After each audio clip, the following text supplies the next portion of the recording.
आता वेळ आहे त्यांच्याकडनं या पुस्तकाविषयी जाणून घेण्याची.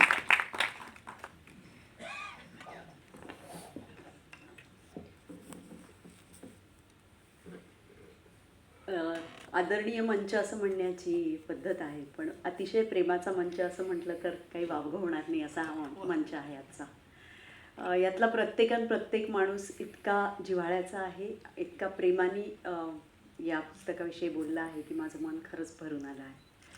खरं तर इथे माझी भूमिका फक्त अनुवादिकेची आहे. जे लिव्हच्या मनात होतं ते तिने लिहिलं आणि ते मी फक्त तुमच्यापर्यंत पोहोचवलं आहे. पण त्या हृदयीचे या हृदयी पोचवण्याचा प्रयत्न केलेला आहे आणि तो जमला आहे असं मला वाटतं. मी अतिशय मनापासून आभारी आहे मोहन काकांची. त्यांनी अप्रतिम प्रस्तावना लिहिलेली आहे आणि त्यातूनच तुमच्या लक्षात येईल की हा काय प्रयत्न आहे, मला हे का करावं असं वाटलं. माझ्यापुरतं बोलायचं तर करोनाच्या काळामध्ये मनात आलं आणि सुरू केलं एवढंच या कामाचं स्वरूप होतं. फार लहानपणी आपल्यापैकी अनेकांनी चेंजिंग हेली वुलमनचं पहिलं आत्मकथन वाचलं होतं. ते फक्त इंगमार आणि तिच्याबद्दल किंवा तिच्या लहानपणाबद्दल आणि त्या इंगमार या एपिसोडबद्दल होतं. पण आता या वयामध्ये ते पुस्तक योगायोगानं करोना काळात जेव्हा स्थानबद्ध होतो आपण सगळे तेव्हा माझ्या हातात पडलं आणि मी आत्ता मुक्ता म्हटली तसं बसून एका झटक्यात वाचून काढलं आणि मला वाटलं की हे फार अप्रतिम आहे आणि हे इतक्या वेगवेगळ्या पातळ्यांवर माझ्याशी जोडलं जातं आहे की हे कुठेतरी मी माझ्यासाठी केलं पाहिजे. आणि मी अगदी स्वांत सुखाय माझ्यासाठी म्हणून एक स्वतःला नियम घालून घेतला की मी रोज 2 तास बसेन आणि हे याचा अनुवाद करीन. आणि करता करता करता मला असं वाटलं की हे तर प्रत्येक आईचं पुस्तक आहे, हे प्रत्येक स्त्रीचं पुस्तक आहे, हे कोणत्याही वयातल्या स्त्रीला आपलंसं वाटेल असं पुस्तक आहे. अभिनेत्रीच्या मनामध्ये काय चालू असतं, अभिनेत्री जेव्हा रंगमंचावर असते किंवा विंगेत उभी असते, प्रवेश आपल्याला करायचा असतो मंचावर, तेव्हा तिच्या मनात काय चालू असतं हे सांगणारं पुस्तक आहे.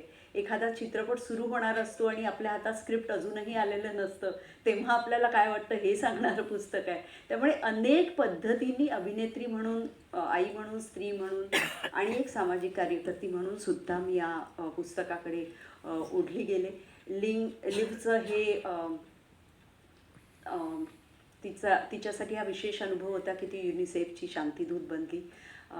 माझं काही तसं नाही, पण मी जे कॅन्सरविषयीचं थोडंफार काम करते त्या कामामध्ये मला असे अनेक अनुभव येतात की माणूस शेवटी इतका हतबल आहे. तुम्ही प्राईम मिनिस्टर असा, अभिनेत्री असा, लेक्चरर असा, इंजिनियर असा, कुणीही असा, पण शेवटी काही गोष्टींसमोर तुम्ही माणूस म्हणूनच सामोरे जाता आणि ते तसंच तुम्हाला जावं लागतं. हे कुठेतरी एक आपल्याला घातलेली पाबंदी आहे आयुष्यातली असं मला वाटतं. त्यामुळे माणूस म्हणून सुद्धा तुम्ही वेगवेगळ्या अनुभवांना कसं सामोरे जाता आणि कोणते कोणते अनुभव तुम्हाला किती बदलू शकतात. आत्ता कादंबरी खूप छान बोलली. मला विजयाबाई मेहतांची आठवण होते. मला त्यांनी एका गप्पांमध्ये असं जनरल सांगत होत्या की नाही आम्ही तर तेव्हा दौरे करायचो, तेव्हा मोबाईल वगैरे काही नव्हते आणि अमेरिकेचे वगैरे दौरे असले की मी, नीना, भारती, आम्ही सगळ्या एकामागून एक फोन करायचो घरी आणि मग सामुदायिक रडणं व्हायचं. कारण सगळ्याजणी मुलं घरी ठेवून आलेले असायचं. मग तुझं मूल, माझं मूल, मग तुझ्या घरचे प्रॉब्लेम, माझ्या घरचे प्रॉब्लेम. पण एक कलावंताची आस अशी असते की हे सगळं बाजूला ठेवून ते तुमचं मनोरंजन करायला तयार होत असतात. पण त्यांनाही आयुष्य असतं, त्यांच्याही बॅकस्टोरीज असतात, घरामध्ये काय काय चाललेलं असतं. कादंबरींनी किती छान उल्लेख केला. माझ्या बाबतीत सांगायचं तर विराजस आमचा फार शहाणा मुलगा होता, पण तो मला नेहमी विचारायचा तू शूटिंगला चालली आहेस, मग कॅलेंडरवर लिहून जा तू कोणत्या डेटपासून कोणत्या डेटपर्यंत नाही आहेस. आणि मला असं वाटायचं की हा फुली मारत असेल प्रत्येक डे, हां आता ही झाली, आता 3च दिवस उरले, आता 2च दिवस उरले. सो या गिल्टमधनं कधीच आपण बाहेर येत नाही. आईवडिलांना पुरेसा वेळ देऊ शकत नाही, नवऱ्याला पुरेसा वेळ देऊ शकत नाही, नात्यांना पुरेसा वेळ देऊ शकत नाही, मित्रमैत्रिणींना अनेक त्यांचे फाईन मोमेंट्स आपण नाही पाळू शकत. पण या सगळ्यातून त्यांना आपलं कौतुक असतं, त्यातूनच आपण पुढे जात असतो. पण कुठेतरी आयुष्याचा वैयक्तिक एक लचका तोडला जातो जेव्हा तुम्ही सार्वजनिक आयुष्यात अभिनेत्री म्हणून काम करता. आणि त्याची किंमत कोणाला किती आहे हा फार वेगळा मुद्दा असतो. ती आपण कशी देतो, किती देतो, ती किती मनाला लावून घेतो, ती किती आपल्याला लागते, हा पण खूप वेगळा मुद्दा आहे. असे अनेक मुद्दे लिव्हच्या या आत्मकथनातून मला जाणवले आणि ते मी खूप जोडली गेले त्याच्याशी. मोहन काकांनी सांगितलं की मला आत्मचरित्र वाचायला आवडतात, खरोखरच आवडतात आणि माझ्याकडे उत्तम संग्रह आहे अनेक आत्मचरित्रांचा. मराठीचा तर आहेच, इंग्रजीतला पण आहे. त्यात अनेक अभिनेते अभिनेत्री यांची पण आत्मचरित्र आहेत. अनेक आत्मचरित्र ही फ्रिव्हलस या स्वरूपाची आहेत, म्हणजे त्यांच्यामध्ये फार कॉन्टेंट नाही आहे. काही कॉन्ट्रोवर्शियल आहे, काही खूप डेप्थ आहे, काहीमध्ये आपल्याला कळतं की किती खोटं आहे, काही पोजिंग केलेलं आहे. पण हे एक असं आत्मचरित्र मला सापडलं की जे खूप प्रांजळ आहे. अर्थात तिने सगळ्या गोष्टी मांडलेल्या नाहीत, पण ज्या पद्धतीने तिने मांडलेल्या आहेत ती पद्धत मला अतिशय आकर्षित करून गेली. तिचं आणि तिच्या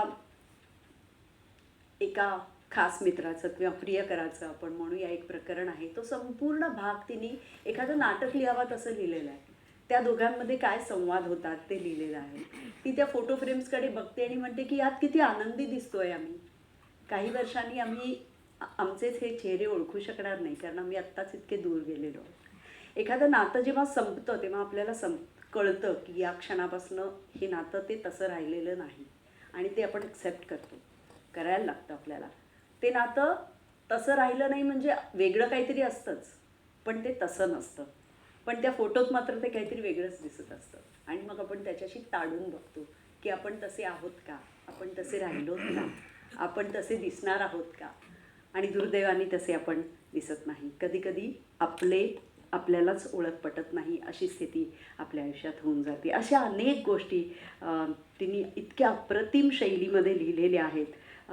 त्या अनुवादित करण्याचं भाग्य मला लाभलं, आनंद मला लाभला, तो मी पुरेपूर उपभोगला आणि तो तुमच्यासमोर आणताना मला खूप मनापासून आनंद होतो आहे. सतीश आणि वीरेन, तुमचे खूप मनापासून आभार की तुम्ही हा इतका छान कार्यक्रम आज घडवून आणलात.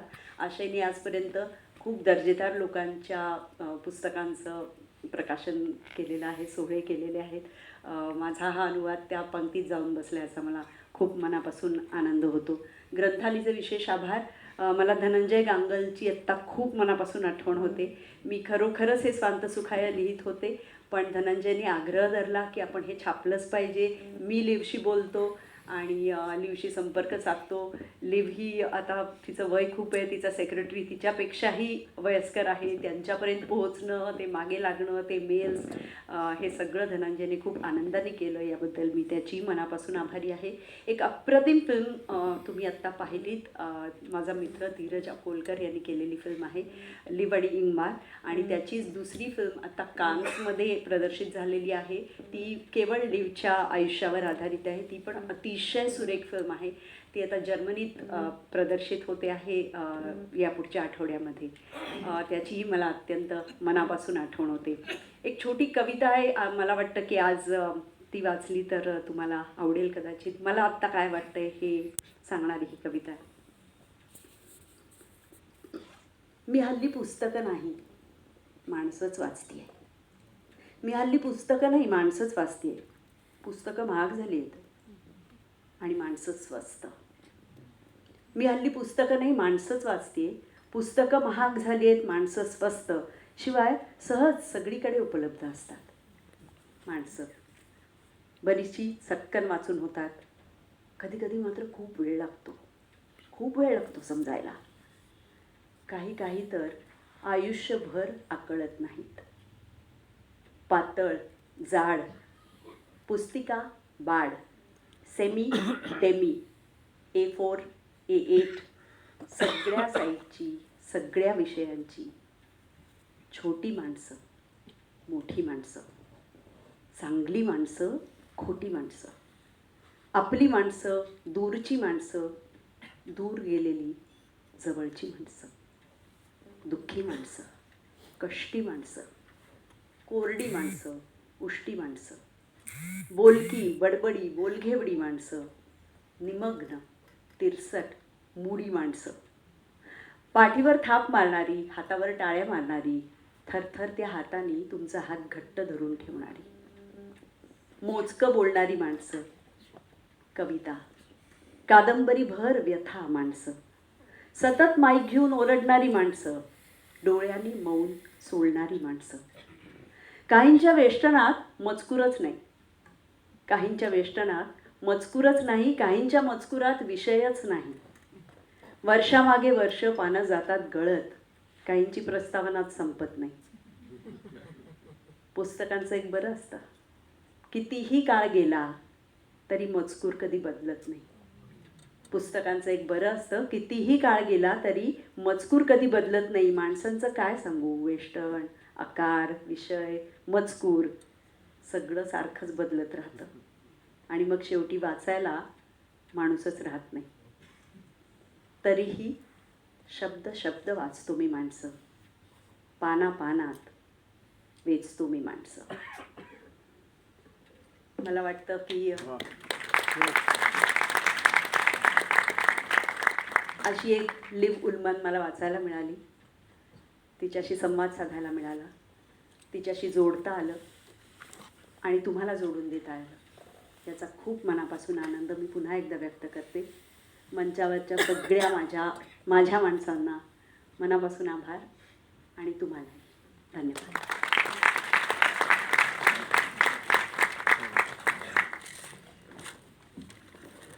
अशी एक लिवलमन मृणाल ताईला वाचायला मिळाली आणि अशी एक मृणाल कुलकर्णी आम्हाला ऐकायला मिळाली. त्यामुळे थँक्यू सो मच. तिला असेच नवनवीन कलाकार भिडत राहो आणि ती आपल्यापर्यंत पोहोचत राहो. आठवण करेन की आज जी मंडळी पुस्तक विकत घेणार आहेत त्यांना मृणाल कुलकर्णी त्या पुस्तकावरती स्वाक्षरी देणार आहेत. त्यामुळे आपण नंतरही त्यांना भेटू शकता. आणि व्यासपीठावरती असं नसतं, सगळी मान्यवर मंडळी आणि समोरची सगळी मान्यवर मंडळी, तुमच्या सगळ्यांचे मी पुन्हा एकदा तीनही संस्थांच्या वतीने, कोहिनूर ग्रुप, आशय आणि ग्रंथाली या तिघांच्या वतीने मनापासून आभार मानते आणि आजचा हा पुस्तक प्रकाशनाचा कार्यक्रम संपला असं जाहीर करतो. धन्यवाद.